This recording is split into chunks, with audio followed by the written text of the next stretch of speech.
उसने दावा किया कि जब मैं नशे में था तो उसने मुझे बांधकर एक कमरे में बंद कर दिया था। फिर भी 3 साल बाद वो इस खेल से ऊब गया। पूरी तरह से घृणा भरी नज़र से देखते हुए उसने मुझसे कहा कि मैं यहाँ से चला जाऊं। मैं तुरंत खुशी से झूम उठा। मुझे लगा कि आखिरकार मैं उसके चंगुल से आज़ाद हो गया हूं। मुझे ज़रा भी अंदाज़ा नहीं था कि मेरे वहाँ से भागकर मैजिक सिटी में, जो कि 1000 मील दूर था, पहुँचने के 2.5 साल से भी कम समय में वो मुझे एक बार फिर ढूंढ निकालेगी। हालांकि जिस बात ने मुझे सबसे ज़्यादा हैरान किया वो ये थी कि इस बार उसने मुझे तहखाने में कैद नहीं किया जैसा कि वो आमतौर पर करती थी। इसके बजाय एक विनम्र और मिन्नत भरे लहजे में बात करते हुए उसने मुझसे गुजारिश की कि मैं सिर्फ 3 दिनों के लिए उसके साथ रहूं। उसने वादा किया कि उन 3 दिनों के बाद मैं आज़ाद हो जाऊंगा, और इसके अलावा उसने कसम खाई कि वो हमेशा के लिए मेरी ज़िंदगी से गायब हो जाएगी। मुझे लगा कि गू किंग हान फिर से अपनी पुरानी चालें चल रही है, लेकिन जब 3 दिन पूरे हो गए तो सचमुच ऐसा लगा जैसे वो हवा में गायब हो गई हो। मैंने पूरे विला को छान मारा, फिर भी मुझे उसका कहीं कोई सुराग नहीं मिला, जब तक कि गू किंग हान का बटलर अचानक मेरे पास नहीं आ गया। जिन सालों में मैं गू किंग हान की कैद में रहा था, उस दौरान एस्टेट में हर कोई मुझे बड़े सम्मान से यंग मास्टर जियान कहकर बुलाता था। हालांकि तब से 6 साल बीत चुके थे, फिर भी ये रिवाज आज भी वैसा ही था। यंग मास्टर जियांग, बटलर ने कहना शुरू किया।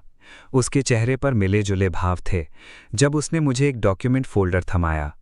बड़ी मालकिन ने आदेश दिया है, आज से आप आज़ाद हैं। उसने आगे कहा, ये वो चीज़ है जो बड़ी मालकिन आपके लिए छोड़ गई हैं। वो अब आपको और ज़्यादा संघर्ष करते हुए नहीं देखना चाहती थीं, और उन्हें उम्मीद है कि भविष्य में आपको खुशियाँ मिलेंगी।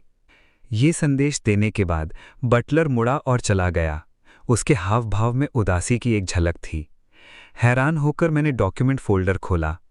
अंदर मुझे मेरी हैरानी का ठिकाना नहीं रहा जब मैंने कई ब्लैक कार्ड्स, खास और ज़्यादा लिमिट वाले क्रेडिट कार्ड्स और साथ में प्रॉपर्टी के कागजातों का एक ढेर देखा। सिर्फ रियल एस्टेट और कंपनी के शेयरों की कुल कीमत ही असल में ये कुछ 100 मिलियन से भी ज़्यादा थी। अभी भी पूरी तरह से सदमे में डूबा हुआ, मैं तुरंत बटलर वैंग के पीछे भागा और उसे आवाज़ लगाई। इसका क्या मतलब है? बटलर वैंग ने पीछे मुड़कर मेरी तरफ देखा, लेकिन आखिर में वो अपने आंसू नहीं रोक पाए। आखिरकार अपने दुख को और ज़्यादा न सह पाने पर उन्होंने मेरे कंधों से मुझे पकड़ा और धीमी गुस्से वाली आवाज़ में कहा, छोटी मालकिन चली गईं, वो अपनी सारी दौलत तुम्हारे नाम कर गईं।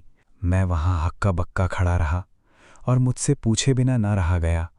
वो कहाँ गईं? छोटी मालकिन, वो स्वर्ग चली गईं। तुम कमीने, क्या तुम्हें समझ भी आता है? वो बीमार थीं, बहुत ज़्यादा बीमार। मरने से पहले उनकी बस एक ही इच्छा थी कि वो तुम्हें आखिरी बार देख लें। वो कितनी प्यारी लड़की थीं, फिर भी तुमने कभी उनकी कदर करना नहीं सीखा। मुझे सच में हैरानी होती है कि क्या तुम्हारी आंखों में कोई दिक्कत है? उनका तुम्हें नुकसान पहुंचाने का कभी कोई इरादा नहीं था। ये सुनकर मुझे 6 साल पहले का वो दिन याद आ गया जब कॉलेज के एंट्रेंस एग्ज़ाम्स ख़त्म हुए थे।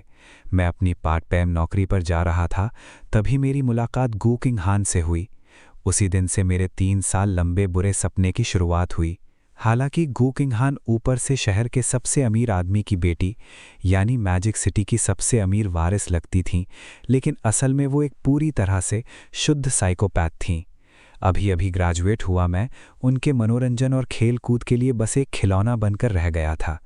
उन्होंने मुझे तब तक आज़ादी नहीं दी जब तक 3 साल बाद वो मुझसे खेलकर ऊब नहीं गईं। उन्होंने मुझे इतने गहरे ज़ख्म दिए थे कि समाज में दोबारा घुलने मिलने में ही मुझे पूरे 2 साल लग गए। फिर भी जिसकी मुझे बिल्कुल उम्मीद नहीं थी वो ये था कि एक दिन 6 साल बाद ये औरत फिर से मुझे ढूंढते हुए आएगी। मुझे लगा था कि वो फिर से कोई नया अजीब खेल खेल रही है, लेकिन सच तो ये था कि वो बस ये नहीं चाहती थी कि मैं उनके आखिरी बेइज्जती भरे पलों का गवाह बनूं।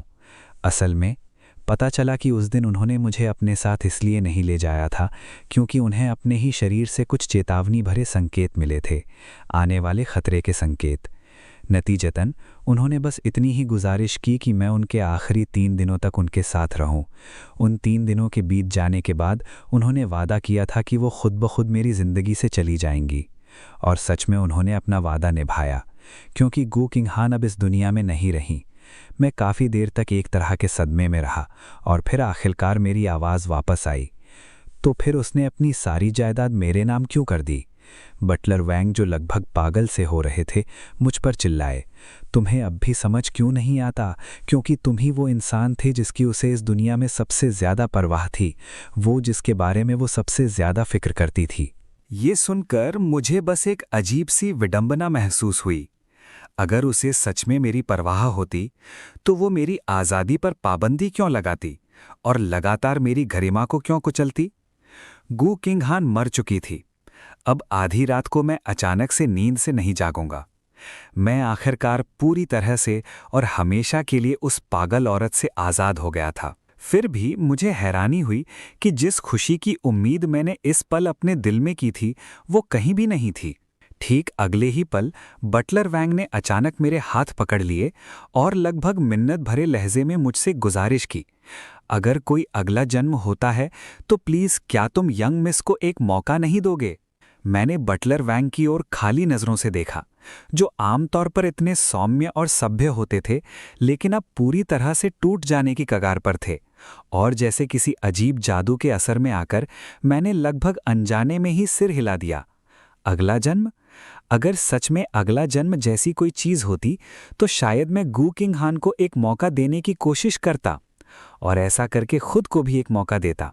लेकिन अचानक ठीक अगले ही पल मेरे आसपास की दुनिया तेजी से घूमने लगी। मेरी आंखों के आगे अंधेरा छा गया और मैं बेहोश हो गया। जब मैंने दोबारा अपनी आंखें खोली तो पाया कि मैं असल में उसी दिन वापस आ गया था जिस दिन कॉलेज के एंट्रेंस एग्जाम खत्म हुए थे। उस समय मेरा परिवार आर्थिक तंगी से जूझ रहा था। मेरी माँ बीमार थी और उनकी सर्जरी में हमारे परिवार की सारी जमा पूंजी खर्च हो गई थी। दूसरी ओर गू किंगहान उस महानगर के सबसे अमीर आदमी की बेटी थी। इस जन्म में हमारे रास्ते कभी मिलने वाले नहीं थे। फिर भी गू किंगहान की जानबूझकर की गई बेबसी के दिखावे की वजह से हमारी किस्मतें आपस में इस तरह उलझ गईं जैसे आपस में लिपटी हुई बेलें। वो मेरे सामने घुटनों के बल बैठी थी और अपनी आंसुओं भरी आंखें ऊपर उठाकर उसने अपना बेहद खूबसूरत चेहरा दिखाया, जो मासूम और दयनीय लग रहा था। अपने पिछले जीवन में इतनी खूबसूरत युवती पर जरा भी शक न करते हुए मैंने बिना किसी हिचकिचाहट के उसे घर तक छोड़ने के उसके अनुरोध को मान लिया था। हालांकि गू किंगहान ने तब एक अजीब प्रस्ताव रखा। अगर मैं बस वहीं रुककर उसका साथ दूं तो वो मुझे रोजाना 10,000 युआन की मजदूरी देगी। जाहिर है मैं ऐसे हवाई महल जैसे ख्यालों पर यकीन नहीं कर सका। मैंने उसके प्रस्ताव को साफ तौर पर ठुकरा दिया और वहां से जाने के लिए मुड़ गया। फिर भी इससे पहले कि मैं मुख्य दरवाजे से बाहर कदम भी रख पाता, एक विशालकाय गुंडे ने मुझ पर लाठी से वार किया, जिससे मैं बेहोश हो गया। इसके बाद गू परिवार की हवेली में 3 साल की कैद का दौर शुरू हुआ। एक ऐसा भयानक अनुभव जिसने मुझे एक ऐसा मानसिक आघात दिया जिससे उभरने के लिए मुझे अपने बाकी की पूरी जिंदगी संघर्ष करना पड़ा।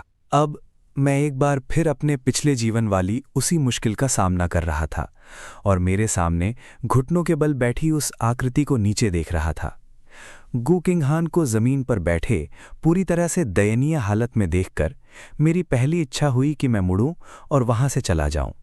फिर भी 2 कदम चलने से पहले ही मैं मुड़ गया। मुझे अचानक एहसास हुआ कि गू परिवार के रक्षक जरूर आसपास ही कहीं छिपे होंगे, जिससे भाग निकलना कम से कम मेरे लिए तो बिल्कुल नामुमकिन था। उस पल बटलर वैंग ने मुझसे पिछले जन्म में जो मिन्नतें की थी वे मेरे मन में लगातार गूंजने लगी, जिससे मेरे चेहरे पर एक कड़वी व्यंग्यात्मक मुस्कान आ गई। चूंकि किस्मत ने मुझे ये दूसरा मौका दिया था, इसलिए मैंने तय किया कि मैं अपने पिछले जन्म में किए गए वादे को जरूर निभाऊंगा।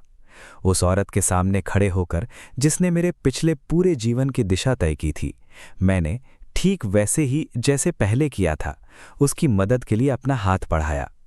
गू किंगहान ने कुछ हिचकिचाते हुए अपना हाथ बढ़ाया। उसकी आंखों में साफ तौर पर एक तरह की शंका झलक रही थी। फिर भी जिस पल हमारे हाथ मिले उसने तुरंत मेरा दाहिना हाथ कसकर पकड़ लिया। हल्के से खींचकर मैंने उसे पैरों पर खड़ा किया। धूप की वजह से उसका गोरा नाजुक चेहरा गुलाबी हो गया था। धन्यवाद, उसने धीरे से कहा। मेरे पैर में चोट लग गई है और मैं चल नहीं पा रही हूं। क्या तुम मुझे घर पहुंचा दोगे? ये सुनकर मैंने बस एक गहरी खामोश सांस ली। मैंने उस कैफ़े की ओर पीछे मुड़कर देखा, जहां मैं पार्ट टाइम काम करता था। मुझे देर होने वाली थी, लेकिन एक अमीर वारिस की देखभाल करने के मुकाबले एक मामूली पार्ट टाइम नौकरी की क्या ही अहमियत थी। इसलिए इस बार मैंने उसे घर पहुंचाने की अपनी रजामंदी जताते हुए पक्के इरादे से सिर हिलाया। जिस पल उसने मुझे सिर हिलाते देखा, गू किंगहान की आंखें खुशी से चमक उठीं। मैंने उसे उस जानी पहचानी रॉल्स रॉयस में बैठने में मदद की और 1 घंटे से भी कम समय में मैं खुद को उसी विला में वापस पाया जहां मुझे अपने पिछले जन्म में 3 साल तक कैद करके रखा गया था। मेरे अंदर उठ रही जबरदस्त नफरत ने मुझे लगभग मजबूर ही कर दिया था कि मैं घायल गू किंगहान को वहीं छोड़कर तुरंत मुड़कर वहां से भाग जाऊं। फिर भी आखिर में मैंने उस दबाव को सहने के लिए अपनी पूरी इच्छा शक्ति जुटाई और गू किंगहान को सहारा देते हुए हम विला के दरवाजे से अंदर दाखिल हुए। ठीक अगले ही पल एक अधेड़ उम्र का आदमी, जिसने एक शानदार टक्सीरो पहना हुआ था, मुस्कुराते हुए हमारा स्वागत करने के लिए आगे बढ़ा। ये बटलर वैंग मुस्कुराता हुआ और शांत, उस आंसुओं से भीगे, दुख से भरे बूढ़े आदमी से बिल्कुल अलग था जिसे मैंने पिछले जन्म में देखा था। उसने गू किंगहान के बाएं पैर को देखते हुए हल्का सा माथा सिकोड़ा, जिसे सीधा करने की गू किंगहान की हिम्मत नहीं हो रही थी। गू किंगहान ने बेपरवाही से जवाब दिया, ये कुछ गंभीर नहीं है, मैं बस गिर गई थी। इस पर बटलर वांग की नज़र 2 बार मुझ पर ऊपर नीचे घूमी, फिर मेरी तरफ शालीनता से सिर झुकाते हुए उसने कहा, हमारी छोटी मालकिन की देखभाल में मदद करने के लिए आपका बहुत बहुत धन्यवाद। मेरे होंठ अनजाने में ही फड़फड़ाए। अपने पुनर्जन्म के बाद से घटनाओं का ईश्वरीय दृष्टिकोण यानी गॉड्स आई व्यू रखने के कारण मैं मन ही मन बस हैरान हो सकता था। उसकी अभिनय कला सचमुच कमाल की है। अगर गू किंगहान इस सब की मास्टरमाइंड थी तो ये बटलर वैंग उसका साथी था। अपना आभार व्यक्त करने के लिए गू परिवार ने विशेष रूप से इस क्षेत्र के सबसे मशहूर 5 सितारा शेफ को व्यक्तिगत रूप से आने का न्योता दिया था। गू किंगहान सोफे पर बैठी थी। उसकी आंखें मुझ पर एक तीव्र जलती हुई नज़र से टिकी हुई थीं। अभी मत जाओ, मैं तुम्हें रोज के 10,000 दूंगी। मेरी पुतलियां तुरंत फैल गईं। पूरी तरह से हैरान होने का नाटक करते हुए मैंने पूछा, रोज के 10,000? और मुझे असल में करना क्या होगा? गू किंगहान में अपने लंबे पैरों, जिनमें काले स्टॉकिंग्स थे, पर हाथ फेरा और जवाब दिया, बस यहीं रहो और मेरा साथ दो। जरा देखो तो, कोई भी सामान्य पुरुष उसे इस तरह के मोहक अंदाज में देखकर अपने मन को अश्लील विचारों में भटकने से रोक नहीं पाता। इसलिए एक बार फिर हैरानी का नाटक करते हुए मैंने पूछा, क्या तुम सचमुच मुझे रोज के 10,000 दोगी? जिस पल ये शब्द उसके होंठों से निकले, मैंने देखा कि गू किंगहान के चेहरे पर पहले जो तनाव था वो साफ तौर पर कम हो गया था। इसमें कोई शक नहीं था। आखिरकार अपने पिछले जन्म में जब मैं क्लाइंट्स का मनोरंजन करने और खून की उल्टी होने तक शराब पीने में लगा रहता था, तब भी मैं रोज के 1,000 कमाने के स्तर तक नहीं पहुंच पाया था। अब पीछे मुड़कर देखने पर गू किंगहान की दरियादिली अलग-भग परेशान करने वाली लग रही थी। हालांकि मैं मन ही मन जानता था कि उसके मन में मेरे लिए जरूर कोई छिपा हुआ मकसद है। फिर भी मैंने अंततः वहीं रुकने का फैसला किया। इसके तुरंत बाद गू किंगहान ने बटलर वैंग को मेरे लिए एक कमरा तैयार करने का निर्देश दिया। कमरे के अंदर पहुंचकर गू किंगहान की गैरमौजूदगी का फायदा उठाते हुए मैंने अपना फ़ोन चेक करने का फैसला किया कि कोई मैसेज तो नहीं आया। मैंने देखा कि मेरे बचपन के दोस्त केजंग ने मेरे इनबॉक्स को 999 से भी ज़्यादा अनपढ़े मैसेज से भर दिया था। चेगे, चेगे, मैंने तुम्हारे माता पिता से सुना है कि तुम अपने बॉस के साथ रहने के लिए भाग गए हो। तुम्हारा बॉस लड़का है या लड़की? कहीं वो तुम्हारे साथ कुछ गलत करने की कोशिश तो नहीं कर रही? चैट विंडो में मैसेज को घूरते हुए मैं उस लड़के के अंदाजे की सटीकता पर हैरान हुए बिना नहीं रह सका।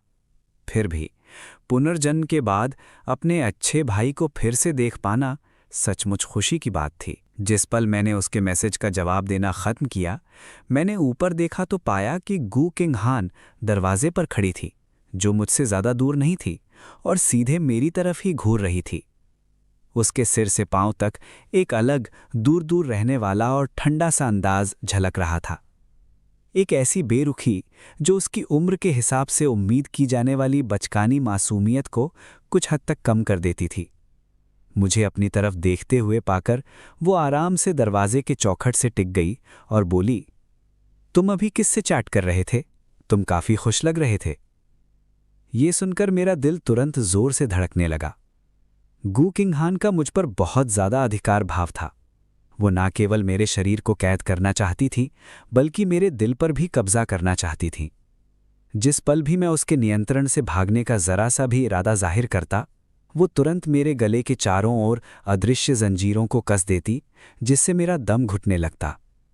और बुरे हालात में वो उन अदृश्य बंधनों की जगह असली, ठंडी और रूह कपा देने वाली बेड़ियां डाल देती। इसलिए मैंने जल्दी से अपना फ़ोन थोड़ा सा हिलाया और ऐसा रवैया रखा जैसे लगे, लो, अगर तुम देखना चाहती हो तो देख लो, बस मेरा भाई है, मैंने जवाब दिया।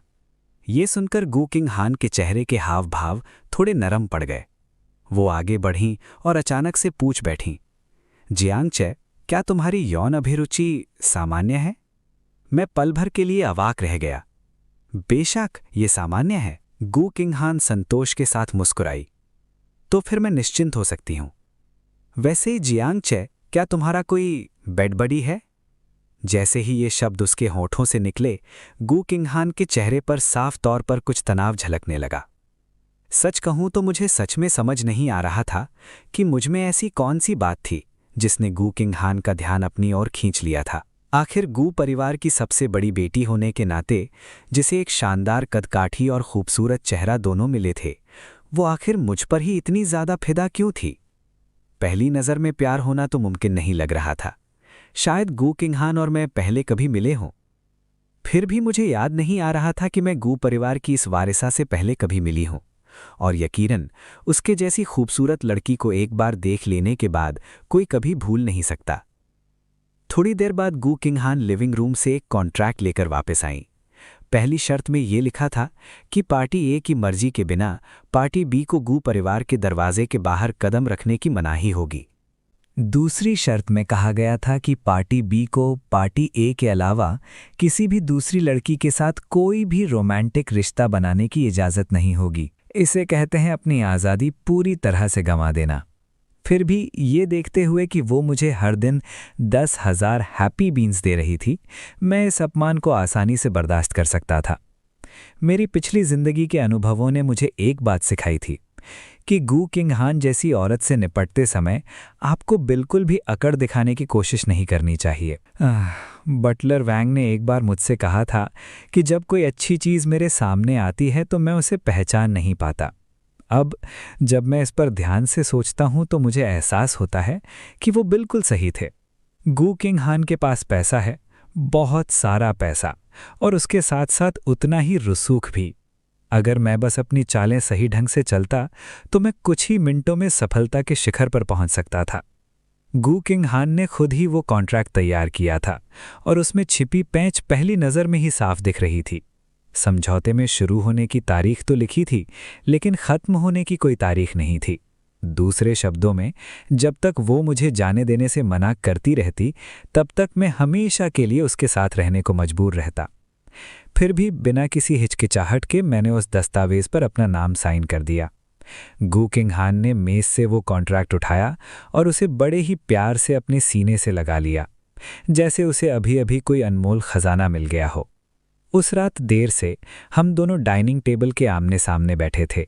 माहौल इतना शांत और सुखद था कि एक पल के लिए मुझे खुद अपनी आंखों पर यकीन नहीं हो रहा था। पता चला कि बस थोड़ी सी नरमी दिखाकर हालात इतने शानदार और सुखद बन सकते हैं। मैं अपने सामने सजी स्वादिष्ट पकवानों की थाली को खाली नज़रों से घूरता रहा और काफ़ी देर तक हिचकिचाता रहा।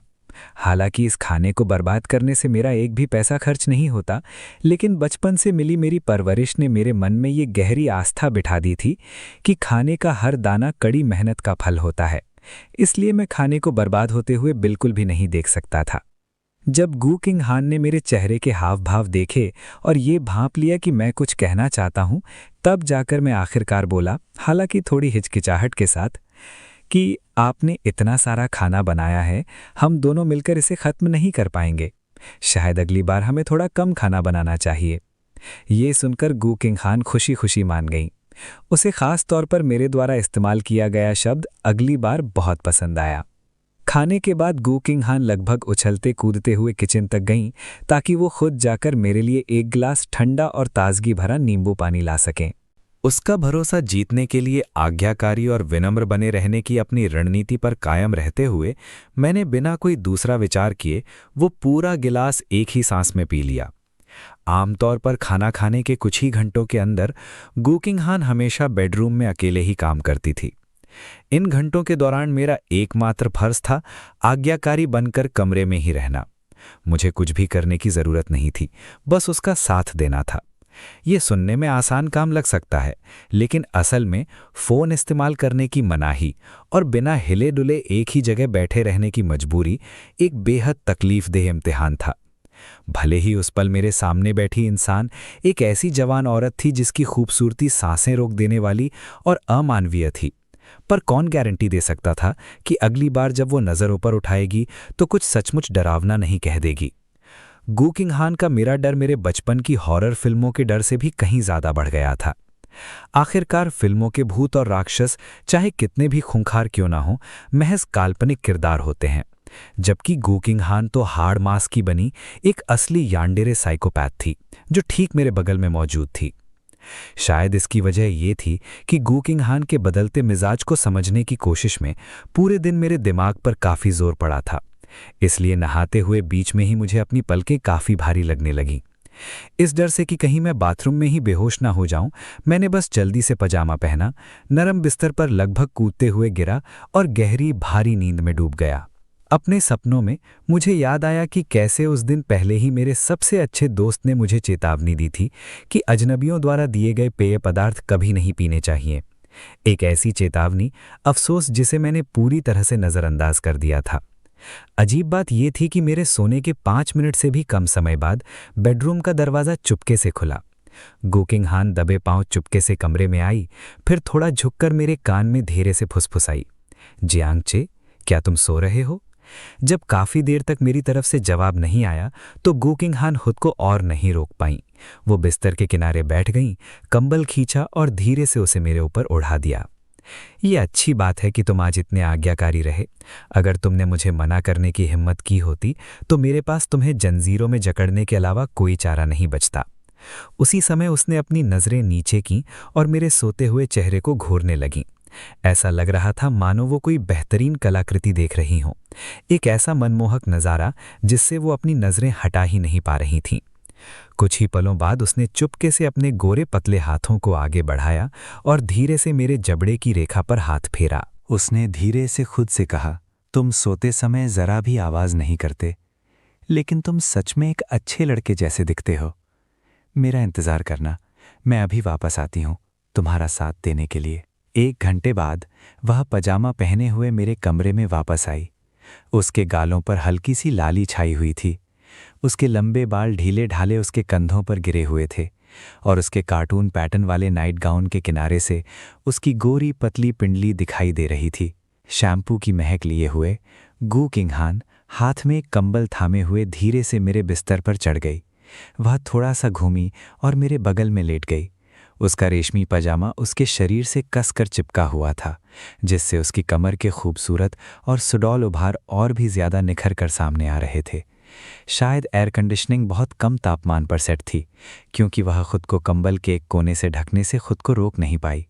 फिर एक तकिए को गले लगाते हुए वह फिर से चुपचाप मुझे निहारने लगी। वह न जाने कब तक मुझे देखती रही, जब तक कि उसकी आंखों में दर्द नहीं होने लगा। खुशी से लबालब गू किंग हान ने अपना हाथ आगे बढ़ाया और मेरी कमर पर रख दिया। उस गहरी खामोशी के बीच उसने पूरी एकाग्रता और गंभीरता से कहा, आखिरकार मैंने तुम्हें फिर से ढूंढ ही लिया। क्या तुम्हें पता है कि मैं तुम्हें कितनी बेसब्री से ढूंढ रही थी? जियांग चे, मैं तुम्हें किसी भी दूसरी लड़की या लड़के को भी पसंद करने से मना करती हूँ। तुम सिर्फ मेरे हो और सिर्फ मेरे ही रहोगे। अगर तुम अच्छे लड़के बनकर नहीं रहोगे तो मैं तुम्हारे पैर तोड़कर तुम्हें जंजीरों से बांधकर हमेशा के लिए अपने पास ही कैद करके रखूंगी। फिर उसने एक हल्की सी जम्हाई ली। शायद सिर्फ मेरी कमर पकड़ने से उसे तसल्ली नहीं मिली, इसलिए वह धीरे धीरे मेरे और करीब सरकती गई, जब तक कि उसे मेरे शरीर की गर्माहट महसूस नहीं होने लगी। आखिरकार जब उसे तसल्ली मिल गई तो उसने अपने हाथों से मेरे ऊपरी शरीर को अपनी बाहों में भर लिया और सो गई। अगले दिन मैं उस विशाल बिस्तर पर, जो 10 मीटर चौड़ा था, जागा और दीवार पर लगी घड़ी की तरफ देखा, जिस पल मैंने देखा कि घड़ी की घंटे वाली सुई 10 पर अटकी हुई है, मैं इतना ज़्यादा चौंक गया कि मेरा दिल तो जैसे धड़कना ही भूल गया। मेरी पिछली ज़िंदगी में गू किंग हान हर दिन सुबह 6:30 से 7 बजे के बीच उठती थी और बटलर वोंग मुझे आधे घंटे पहले जगा देते थे ताकि मैं तैयार होकर उसके कमरे में इंतज़ार कर सकूं।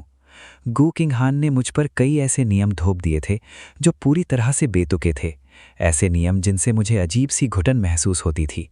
जब मैं हड़बड़ी में अपनी जैकेट पहनने की कोशिश कर रहा था, तभी मुझे याद आया, ये तो मेरे पुनर्जन्म का सिर्फ दूसरा दिन था।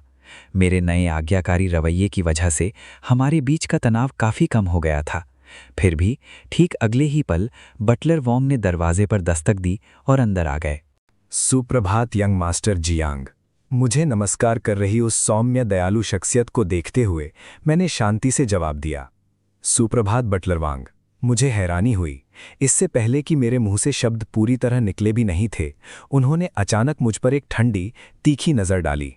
फिर सख्त होने का दिखावा करते हुए मुझे धीरे से डांटा, तुम बहुत ज़्यादा औपचारिकता बरत रहे हो। बस मुझे अंकल वांग कहकर बुलाओ, जैसे एल्डेस्ट मिस बुलाती हैं।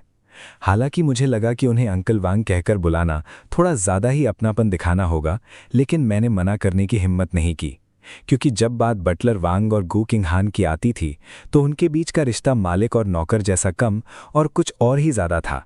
मुझे तो ये असल में एक प्यार करने वाले बड़े बुजुर्ग और एक लाड़ प्यार में पले बड़े बच्चे के बीच के रिश्ते जैसा लगा। गू किंग हान की जो भी इच्छा होती थी वो उसे पूरा करता, बिना किसी शर्त के और बिना किसी नियम कायदे के। जाहिर है इसमें गू किंग हान का मेरे प्रति वो अजीब अधिकार जताने वाला जुनून भी शामिल था। अपनी पिछली जिंदगी में मैं कई बार गू किंग हान के चंगुल से लगभग बच ही निकला था, लेकिन हर बार बटलर वांग के आदमियों ने मुझे पकड़ लिया और घसीट कर वापस ले आए। अचानक होश में आते हुए मैंने जवाब दिया, अंकल वांग, माफ़ करना, मैं ज़्यादा देर तक सोता रह गया। किसी ने मुझे जगाया क्यों नहीं? ये सुनकर अंकल वांग ने प्यार से मुस्कुराते हुए कहा, ओह, छोटी मालकिन ने कहा कि तुम इतनी गहरी नींद में सो रहे थे कि उन्होंने तुम्हें और सोने देने का फैसला किया। मैं तुरंत पूरी तरह से हैरान रह गया। गू किंग हान, क्या वो नाराज़ नहीं थीं? बटलर वांग ने थोड़ी सी त्योरियां चढ़ाईं। तुम्हारी नज़र में क्या छोटी मालकिन सच में इतनी छोटी सोच वाली हैं? थोड़ा शर्मिंदा महसूस करते हुए मैंने कहा, छोटी मालकिन ने मुझे अपना असिस्टेंट रखा है, मुझे कम से कम थोड़ी तो प्रोफेशनल ईमानदारी दिखानी चाहिए। बटलर वांग कुछ पल के लिए चुप हो गए। समझ गया, छोटे मालिक जियांग, आप नाश्ता करने के लिए लिविंग रूम में जा सकते हैं। मैंने अभी अभी उन्हें धन्यवाद दिया था और दरवाजे से बाहर निकलने ही वाला था कि मुझे बटलर वांग की आवाज़ फिर से सुनाई दी, छोटे मालिक जियांग, हमारी छोटी मालकिन एक बेमिसाल हिया है। पूरी दुनिया में उनके जैसा दूसरा कोई खजाना नहीं है। अगर आप बस उन्हें ध्यान से देखेंगे तो आपको एहसास होगा कि आप उनसे मिलकर कितने ज़्यादा खुशकिस्मत हैं। ये सुनकर मेरे सिर में अचानक तेज़ दर्द होने लगा। मैंने अपनी पिछली ज़िंदगी में ऐसी बातें इतनी बार सुनी थीं कि मेरे कानों में तो जैसे इन बातों को सुनने की आदत ही पड़ गई थी। फिर भी मैंने एक बार भी इन बातों को दिल से नहीं लगाया। इसके विपरीत मुझे हमेशा यही लगा कि बटलर वांग बस मेरा ब्रेन वॉश करने की कोशिश कर रहे हैं। हालांकि विद्रोह करने की मेरी बार बार की नाकाम कोशिशों के बाद मुझे कड़वी सच्चाई का एहसास हुआ। मैं गू किंग हान को कभी भी किसी भी तरह से मात नहीं दे पाऊंगा। कुछ पल की खामोशी के बाद मैंने अपने होठों के कोनों को हल्का सा मोड़ा और धीरे से कहा, धन्यवाद अंकल वांग। सच कहूं तो अगर आप मुझे बाहर निकालने की कोशिश भी करते तो भी मैं नहीं जाता। मैंने कॉलेज के एंट्रेंस एग्ज़ाम ख़त्म होते ही काम करना शुरू कर दिया था, सिर्फ एक वजह से, पैसे कमाने के लिए। शायद आपको मेरे परिवार की हालत के बारे में पता ना हो, लेकिन जब मैं मिडिल स्कूल में था तब मेरी माँ की एक सर्जरी हुई थी जिसकी वजह से हम पर बहुत ज़्यादा कर्ज चढ़ गया था। हमारे पास सच में ज़्यादा कुछ नहीं है। मेरे बचे हुए हैप्पी बीन से ही मेरा बेफिक्र कॉलेज वाला जीवन चल रहा है। ये कहते हुए मैं अचानक हंस पड़ा और अपने फ़ोन को हिलाया। ज़रा अभी की हालत तो देखो। मैंने बस एक झपकी ली और पूफ, मेरे हैप्पी बीन्स फिर से पूरे हो गए। इतनी अच्छी नौकरी और कहाँ मिल सकती है। अपनी बात कहकर मैं कमरे से बाहर निकलने के लिए मुड़ा, लेकिन दरवाजे पर किसी को खड़ा देखकर मैं वहीं जम गया। हे भगवान, गू किंग हान यहाँ कब आ गई? क्या उसने वो सब सुन लिया जो मैंने अभी कहा था? क्या वो मुझे एक पैसे का लालची, घटिया और नीच इंसान समझेगी? फिर भी शायद ये इतनी बुरी बात ना हो।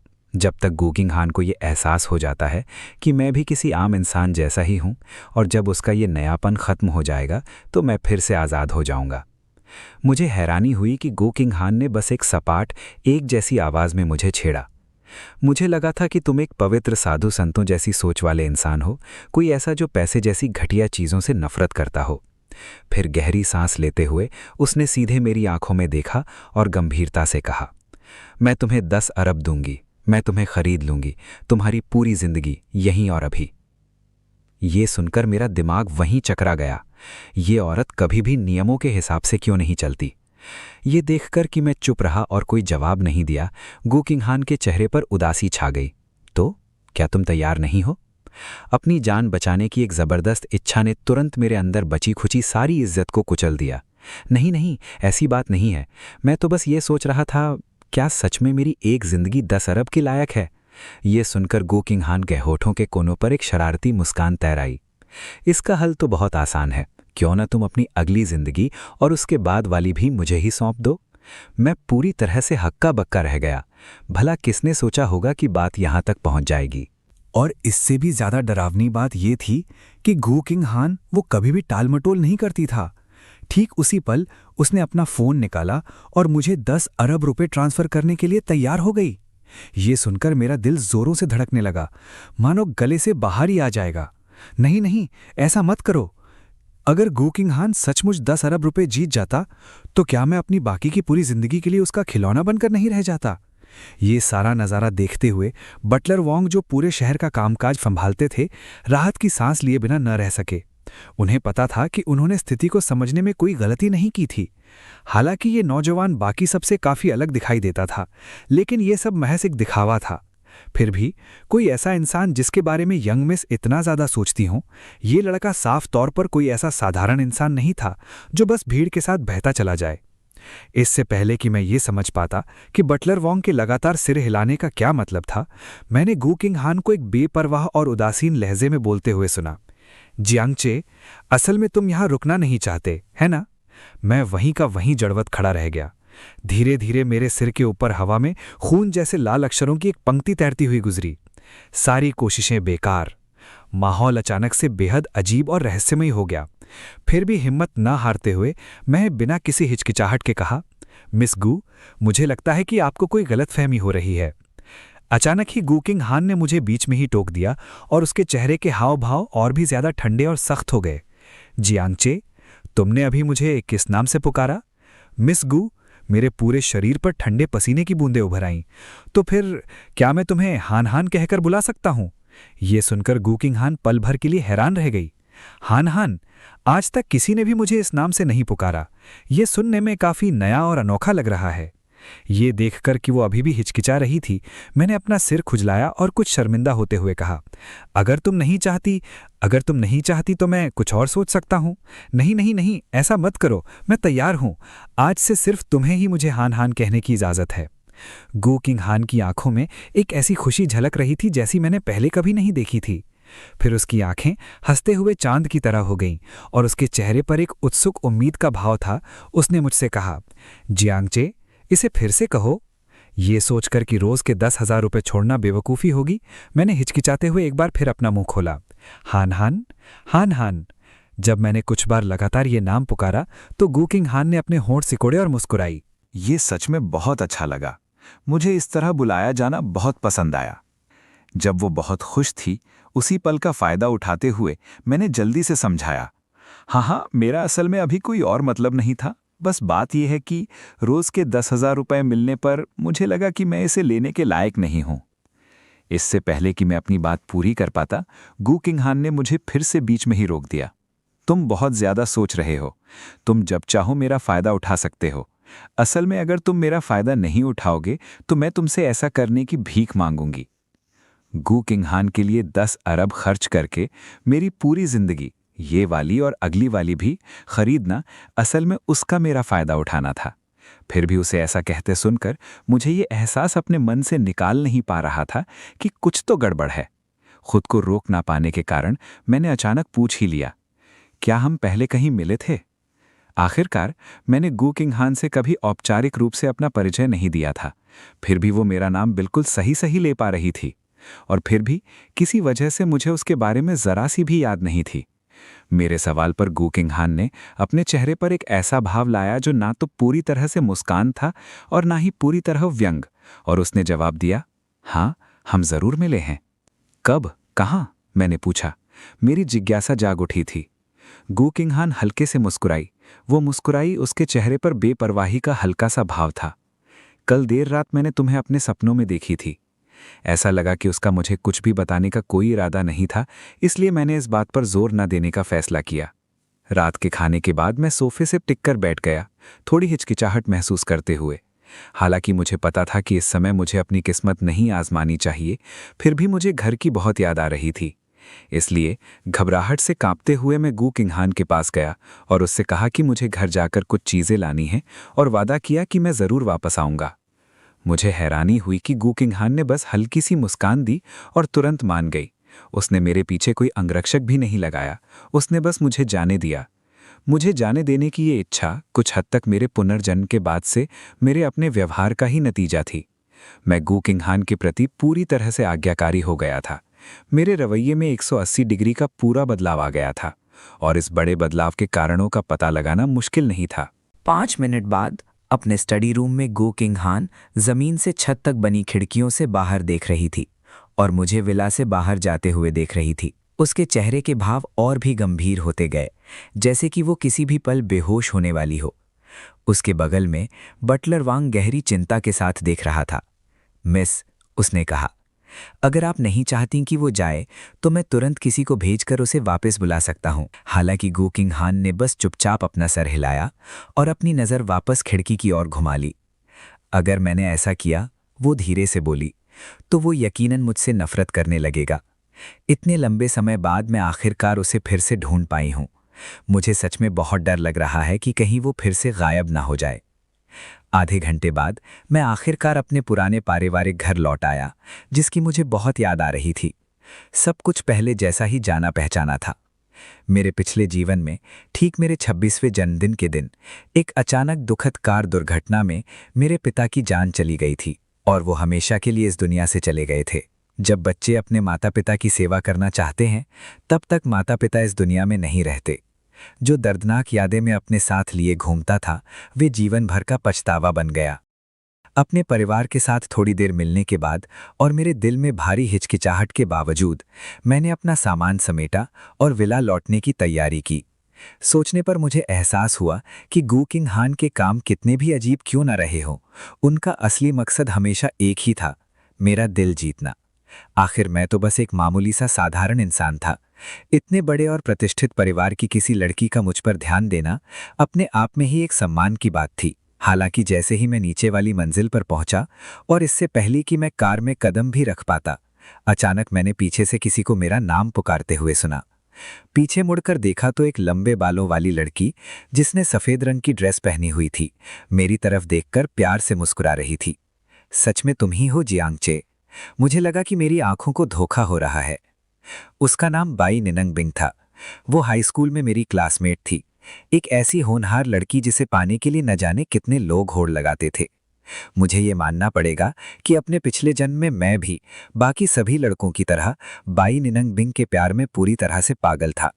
नतीजा ये हुआ कि जिस दिन हमारे कॉलेज के एंट्रेंस एग्जाम खत्म हुए, अपने रूममेट्स के उकसाने पर मैंने हिम्मत जुटाई और उससे अपने दिल की बात कह दी। लेकिन उसने बड़े प्यार से ये कहकर मुझे मना कर दिया कि हम अभी बहुत छोटे हैं